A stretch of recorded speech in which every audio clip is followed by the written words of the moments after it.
السلام علیکم viewers, episode number 10۔ دل آپ کب آئیں گے؟ پریشا چھت پر ٹہل رہی تھی، نظریں حویلی کی گیٹ اور گھڑی پر تھیں، پر دلدار کا کوئی نام و نشان نہیں تھا۔ پریشا کہاں ہو؟ نیچے آؤ بیٹا، مائی سرکار نے اس کو آواز دی۔ وہ بھاگتی ہوئی نیچے آئی۔ بیٹا دلدار کا فون تھا، ابھی بند ہو گیا۔ وہ بتا رہا ہے اسلام آباد میں طوفان آیا ہے، راستے بلاک ہو گئے ہیں۔ کل بھی موسم ایسا رہا تو فلائٹ سے، ورنہ اگر راستے کھل گئے تو گاڑی سے واپس آ جائیں گے۔ آپ جاؤ بیٹا، سو جاؤ۔ مائی سرکار کی بات سن کر اس کا چہرہ اتر گیا۔ وہ بس سر ہلا کر اپنے کمرے کی بجائے دلدار کے کمرے کی طرف بڑھی اور جا کر لاک لگا دیا۔ اندر سے ایک آواز پر مائی سرکار 2 منٹ تک رکی، پھر ہنستی ہوئی اپنے آفس میں چلی گئی۔ جمشید کی اچانک ہوئی منگنی پر اس کے دوست یار سب جمع ہو گئے۔ جب عید مارے غصے کے رمان اور اپنی بیوی کو لے کر شہر والے مکان میں شفٹ ہو گیا تھا۔ ادھر گاؤں میں حاکم علی نے دیگ بنا کر جمشید کا صدقہ دیا، اور وہ لوگ جو منگنی میں شامل نہیں ہوئے تھے ان کو بھی دعوت دی، جس میں جمشید کے دوست پیش تھے۔ کھانا پینا کر کے وہ حویلی کے باہر والے برآمدے میں بیٹھے شگن لگا رہے تھے، جب طاہر نے منہ سے چادر ہٹائی اور سیدھا ہوا۔ یار جیوی، بابی بنا تو لی ہے، اور بابی سے پوچھ تو لیتا، یا ان کا کوئی امریکہ میں چکر شکر یا کچھ محبت؟ طاہر نے اپنی دیسی ٹون میں زہر اگلا۔ جمشید نے کھینچ کر ٹانگ ماری، وہ گر گیا۔ او یار، تیرے بڑے کو کہا ہے، وہ گورے لوگ بہت کرتے ہیں۔ وہ کیا کہتے ہیں؟ چمیاں سی کیا بولتے؟ طارق بتا تو۔ طاہر نے مار کھانے کی پوری تیاری کر لی۔ جمشید نے اب جوتا اتار لیا تھا اور اچھی طرح بجایا اس کو۔ حویلی سے نکال کر اپنے کمرے میں آ گیا۔ اپنے کمرے میں ٹہل کر وہ نہ چاہتے ہوئے طاہر کی باتوں کو سوچنے لگا۔ نہیں، ڈاکٹر بوس تو بہت دبنگ ہے، وہ ایسی نہیں ہے، پر ساری عمر باہر ہی رہی ہے، کیا پتا پوچھوں اور کیا کہوں گا۔ جمشید نے موبائل نکال سوچ بچار کر کے موبائل واپس پاکٹ میں ڈال دیا۔ رنگ کی آواز پر اس نے فون نکالا۔ اسکرین پر وفاق مار کر نمبر دیکھ اس کے ہاتھ پاؤں پھول گئے۔ بولیں ڈاکٹر بوس، اب کیا ہوا؟ جمشید نے خود کو نارمل رکھتے ہوئے فوری پوچھا۔ اب بھی ڈاکٹر بوس؟ کمال ہے مسٹر جیوی، اپنی منگیتر سے ایسے بات؟ وفا اسی ادب ادا پر اس کو چھیڑنے لگی۔ اچھا وہ ایک بات تھی، میں نے نہیں، بس یوں ہی بات ہوئی تو ہے، کیا پوچھو؟ ناراض یا برا بد محسوس کرنا، جواب دینا ہوا دے دینا، ورنہ کال کاٹ دینا۔ جمشید کی اتنی نمی تمہید پر وہ حیران تھی۔ آخر بات کیا ہے؟ ہاں پوچھے، وفا نے نارمل کہا۔ ڈاکٹر بوس، کیا آپ کو کوئی لو شو تھا کبھی؟ کوئی کلوزنس، کچھ ایسا؟ جمشید نے ڈرتے ہوئے پوچھ ہی لیا۔ وفا 2 منٹ تو چپ ہی رہی، پھر کہکہ لگا کر ہنستی گئی۔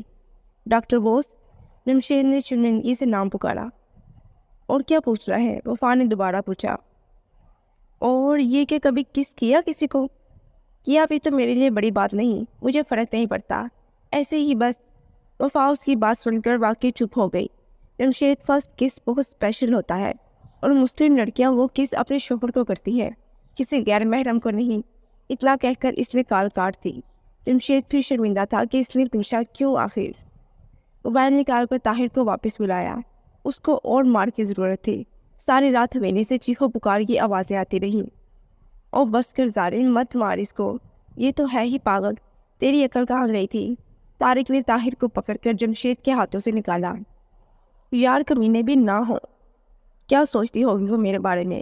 پوری عمر میرا ناک نیچے لگا دیا، جمشید نے شرمندگی سے کہا، اور ایک ٹانگ پھر ماری طاہر کو۔ مار لے سالم، مار لے، کل بابی سے پٹی کروانے جاؤں گا اور بتاؤں گا، اپنے اس منگیتر کو سمجھائے۔ طاہر نے آہ بھرتے کہا۔ تمہیں کس نے بتایا وہ ڈاکٹر ہے؟ جمشید کے کان کھڑے ہو گئے۔ اب طاہر پھر پکڑا گیا تھا اور مار دوبارہ شروع ہو گئی۔ طارق بھی اب سکون سے بیٹھ گیا۔ طاہر اپنی ہی وجہ سے کھا رہا تھا، وہ انجوائے کرنے لگا۔ السلام علیکم۔ وعلیکم السلام، آ گیا میرا بیٹا؟ مائی سرکار نے بیگ دے کر دلدار کو پاس بلایا۔ کیا ہوا دلدار، آپ نے تو کل آنا تھا۔ ہاں جی، گاڑی بھی خراب ہو گئی تو ٹھیک کرتے بارش میں بھیگ بھی گیا۔ آپ جاگ رہی ہیں اس وقت؟ خیر ہے؟ دلدار نے تعصب سے پوچھا۔ ہاں بیٹا، گاؤں کے کچھ معاملات دیکھ رہی تھی، ابھی آفس سے آئی، بس سونے جا رہی ہوں۔ جاؤ آپ بھی آرام کرو، جا کر صبح ملتے ہیں۔ ٹھیک ہے مائی سرکار۔ دلدار نے ان کا ہاتھ پکڑ کر بوسہ دیا اور اپنے کمرے کی طرف بڑھا۔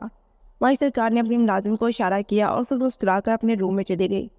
دلدار نے بیگ باہر ہی چھوڑ دیا اور وہاں ہی اپنا کوٹ اتار دیا اور ہینڈل کو پکڑا، وہ کھل گیا۔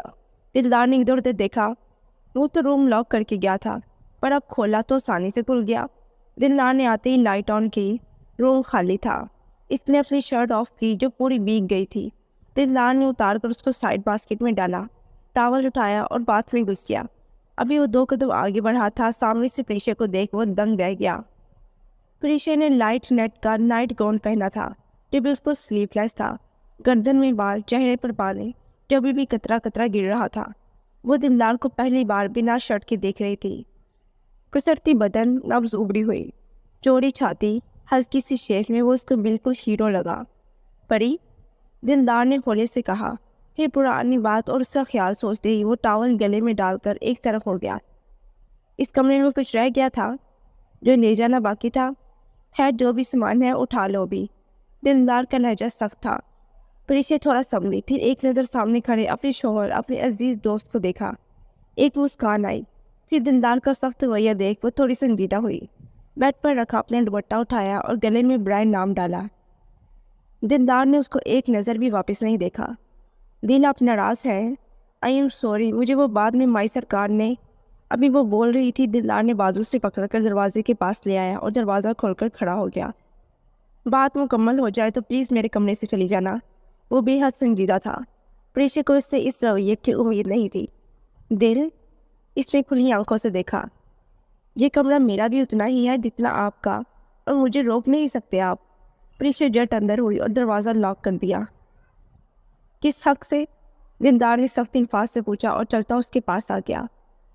وہ بیوی ہو آپ کی، پریشا نے اس کے پاس آتا دیکھ مدھم سی آواز میں کہا۔ دلدار اس کے بہت قریب آ گیا تھا، اتنا کہ دونوں میں بس اس بریک نیٹ کا فاصلہ رہ گیا تھا۔ دلدار نے ایک نظر اس کو زرد ہوتے چہرے کو دیکھا، پھر کنٹرول کرتا تھوڑا پیچھے ہو گیا۔ پریشا، میرے لیے مشکل مت بناؤ، یہ سب میں نہیں چاہتا کوئی ایسی حرکت ہو جائے کہ پھر تم پچھتاؤ۔ اس سے بہتر ہے اپنے روم میں جاؤ۔ وہ تھوڑا اور پیچھے ہوا مگر پریشا نے ہمت کر کے باہوں کا ہار اس کے گرد حائل کیا۔ دل، آئی ایم سوری، جو ہوا میں واپس آنا۔ پریشا کی آدھی بات رہ گئی۔ دلدار نے ایک جھٹکے سے اس کو باہوں میں بڑھا اور سانس لگا لیا۔ وہ تین ملائی سی اس کے سینے میں دب سی گئی۔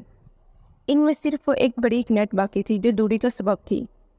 اس کمرے میں بیوی ہونے کا مطلب وہ تمام حق ہیں جو ایک شوہر کے یا ایک بیوی کے ہوں، اور پریشا تم ایسا نہیں چاہو گی، اس لیے اپنے روم میں واپس جاؤ۔ اتنا پاس آنے پر کانپ اٹھی ہو، اور باقی تعلق تو رہنے ہی دو۔ دلدار کی باتیں اس کو سمجھ نہیں آ رہی تھی، وہ کیا جواب دے یا کیا نہیں، بس خاموشی سے اس سے لپٹی ہو اس جگہ سے جانا نہیں چاہتی تھی۔ میں نے اپنے لیے آج تک جو بھی لیا ہے دل، وہ آپ کی پسند تھی، آپ لاتے تھے۔ ہماری لڑائیوں میں بھی کبھی میں نے خود سے کچھ کیا ہی نہیں۔ آپ کو پتہ تو ہے مجھے اپنے لیے نہیں پتہ چلتا، تو یہ بات کیسے پتہ چلتی؟ پلیز مجھ سے ناراض مت ہو۔ اس کے آنسو دلدار کے سینے پر گر رہے تھے۔ وہ جو بھی تھا وہ اس کو روتا ہوا نہیں دیکھ سکتا تھا۔ پریشا، میں ہرٹ نہیں کرنا چاہتا، تو پلیز اپنے روم میں جاؤ اور مجھے بھی آرام کرنے دو۔ دلدار اس سے الگ ہوا پر پریشا نے واپس اس کو تھام لیا۔ میں ہرٹ ہونا چاہتی ہوں، پلیز مت جاؤ دل، پلیز مان جائے نا۔ اس کے رونے میں روانی آ گئی تھی۔ اس نے دونوں بازو اس کی گردن کے گرد ڈالے ہوئے تھے۔ پریشا، دلدار نے تھوڑی نرمی برتی۔ دل، اب کیا واقعی میری جان لو گے؟ وہ باہوں میں کسمسائی اور قریب تر ہو گئی۔ دلدار نے اس کو ہولے سے کمر سے پکڑا، نیٹ سے بدن صاف آیا تھا۔ وہ اس کو پکڑے ہوئے بیڈ تک لے آیا اور لائٹ آف ہو گئی۔ پریشا کو ویسے ہی اندھیرے سے ڈر لگتا تھا، اب تو وہ بالکل بھی الگ ہونا نہیں چاہتی تھی۔ دلدار نے باہوں میں بڑھ کر اس کو اٹھایا اور چلتا ہوا باہر آ گیا۔ پریشا اس بات سے بے خبر تھی آخر وہ اس کو کہاں لے جا رہا ہے۔ وہ بس اس کے کندھے سے سر لگا کر آنکھیں بند کیے ہوئے تھی۔ دلدار نے دروازے کو پاؤں مار کر کھولا، سیدھا چلتا بیڈ کے پاس آ گیا۔ اس کو آرام سے بیڈ پر لٹا کر دلدار نے الگ ہونا چاہا۔ پریشا نے واپس اس کی گردن کے گرد باہوں کا جال ڈال دیا۔ دل، اس نے سر سی آواز میں اس کو پکارا تھا۔ پریشا، مین ڈور اوپن ہے، لاک کر دو۔ اتنا کہہ کر اس نے پریشا سے دوری بڑھتی اور چلتا باہر نکل آیا۔ انہی قدموں پر چلتا ہوا اپنے روم میں آ گیا اور اندر سے لاک کر کے باتھ میں گھس گیا۔ کچھ ہی دیر میں لائٹ آئی۔ پریشا نے چاروں طرف دیکھا، وہ اپنے ہی بیڈ پر لیٹی تھی۔ یہاں دلدار نہیں تھا۔ اپنی آنکھوں میں آنسو لیے وہ کافی دیر اسی حالت میں روتی رہی۔ دل، بس اس کا نام پکارے وہ بھی سست سی پڑی رہی۔ مجھ سے نہیں ہوگا یہ، میں کیسے آپ کی نفرت، یہ دوری۔ دل، وہ خود سے باتیں کرتی سو گئی۔ پریشا، یہ آسان نہیں، بالکل بھی نہیں۔ میں کیسے خود کی تسکین کے لیے تمہیں یوز کروں؟ کبھی نہیں، جب تک تم خود اعتراف نہیں کرو گی تب تک یہ دوری ختم نہیں ہوگی۔ شاور سے گرتا پانی دلدار کے ارمان بھی بہا کر لے گیا۔ اپنے کندھے پر لگی ہلکی سی لپسٹک دلدار نے پانی میں بہا دی، ٹاول باندھا اور باہر آ گیا۔ میں تب تک کوئی شرعی رشتہ نہیں شروع کر سکتا جب تک تم راضی نہیں ہو۔ مجھے محبت چاہیے، تمہاری آنکھوں میں اپنا عکس، وہ تمہاری کچھ دلی سے ہو، پر اسے نہ کہ ان کنفیوژن میں کہ تمہیں کیا چاہیے، اور مجھے یقین ہے تم میرے پاس آؤ گی۔ مجھے انتظار ہے، مجھے شدت سے انتظار ہے، پلیز اب دیر مت کرنا۔ وہ خود سے کہتا جا کر بستر پر لیٹ گیا، پر کروٹ بدلتا رہ گیا اور دن چڑھ گیا۔ ایسا کرتا ہوں، ڈاکٹر بوس کو میسج کرتا ہوں، پر کیا میسج کرنا ٹھیک ہوگا؟ مائنڈ نہ کر جائے، ہے بھی طوفانی آتما۔ جمشید بستر پر لیٹا کہانیاں بنا رہا تھا۔ اچھا چلو کرتا ہوں۔ فون نکال کر جمشید نے ٹائپنگ کی۔ Hello doctor Bose, I am sorry, please اب مائنڈ مت کیجیے گا میری بات کا، وہ بس غلطی سے پوچھ لیا جبکہ میرا کوئی حق نہیں تھا آپ سے یوں ایک پرسنل بات پوچھو۔ Again I am sorry. میں اسے سینڈ کر کے اس لیے ایک لمبا سانس لیا، ٹانگ پر ٹانگ رکھی اور لائٹ آف کر کے سونے کی تیاری کرنے لگا۔ تکیہ سیدھا کیا اور ایک ہاتھ اوپر رکھ کر آنکھیں بند کر لیں۔ ابھی کچھ دیر ہی گزری تھی کہ اس کے موبائل پر رنگ بجنے لگی۔ جمشید نے کچی پکی نیند میں فون اٹھایا۔ مسٹر فیانسے، مجھے بالکل برا لگا، یہ بات فون پر پوچھنے والی ہے۔ فیس ٹو فیس ملا مجھ سے، تب بتاؤں گی باقی کا سچ۔ کل شام ٹھیک 5 بجے پہنچ جایا میرے گھر، میرے کچھ دوست آ رہے ہیں۔ وفا غوان نے اس کے جواب سے پہلے ہی کہہ کر فون بند کر دیا۔ وہ بس ہاں کرتا رہا اور پھر سو گیا۔